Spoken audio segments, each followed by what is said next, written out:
Пайғамбарымыз Әбу Әйюб әл-Әнсаридің қонағы. Пайғамбарымыз қаумалаған көпшілікке қарап, қайсыларыңыздың үйіңіз осы жерге жақын деп сұрады. Нәжар ұлдарынан Әбу Әйюб әл-Әнсари ортаға шықты.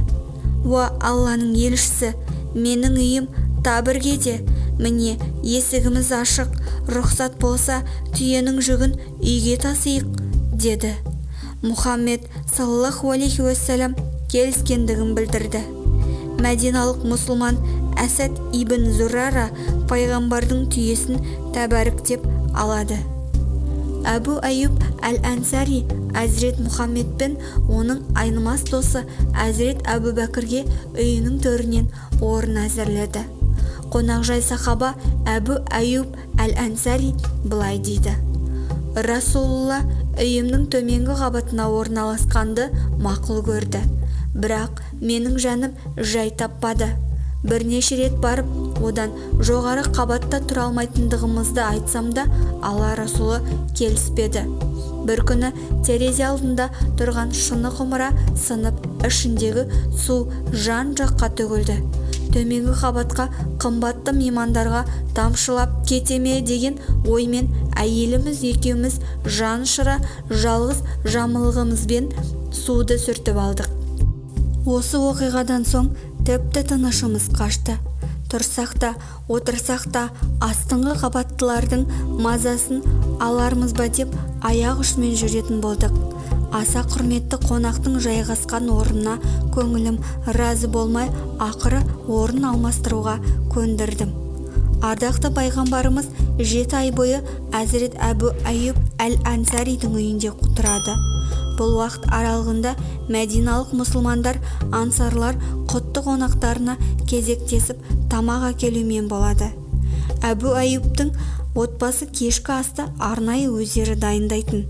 Артылған тамақ болса сарқыт деп сарқып ішетін. Бір күні кешкі тамаққа пияз бен сарымсақ қосылған дәм ұсынылады. Пайғамбарымыз астан ауызда тиместен кері қайтарады.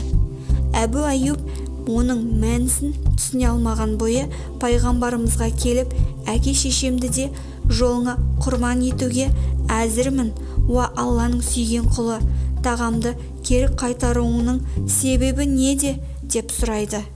Расулулла саллаллаху алейхи уассалам асқа қосылған көкөністің иісі жағымсыз болғандығы үшін жемедім, өйткені жағымсыз иіс жан жолдасым Жәбірейілді менен ұзақтатады, яки адам хош көрмеген нәрсе періштелерге де ұнамайды, деді.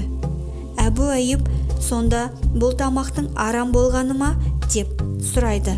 Алла Расулы жоқ, арам емес, тек иісі ұнамсыз деп жауап береді.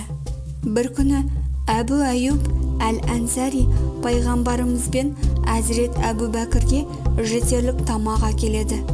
Ас дастарханға қойылғанда Расулулла ансар достарымыздан 30 адам шақыр деп Әбу Әйюбқа бұйырады. Әзірет Әбу Әйюб пайғамбардың айтқанын екі еткізбейді. Тағы да 60 адам келсін дейді Әзірет Мұхаммед саллаллаху алейхи уассалам. Олар да келеді. 100 шақты кісі 2 адамдық тамақ қойылған табаққа қол созады. Таңғалыстарын жасыра алмаған ансарлар өздерінен кейін тағы да 70 адам шақырылғанда мүлдем сасады. Аз ғана астың бітер түрі көрінбейді. Әзірет Әбу Әйюб әл-Әнсари 2 кісіге арналған мәзірден 180 адам тойып жесе де тағам таусылған жоқ деп баяндайды. Бұл әрине соңғы пайғамбар Мұхаммедтің саллаллаху алейхи уассалам мұғжизалы мәзірі еді. Бала шағынан берекенің бастауы болған Әзірет Мұхаммед саллаллаху алейхи уассалам бүкіл әлемдегі жанды тіршілікке ырзық беруші, несібені жаратушы Рассақ Алланың сүйікті аса құрметті құлы болғандықтан оған ғайыптан жоқ жерден берекет жаудыратын.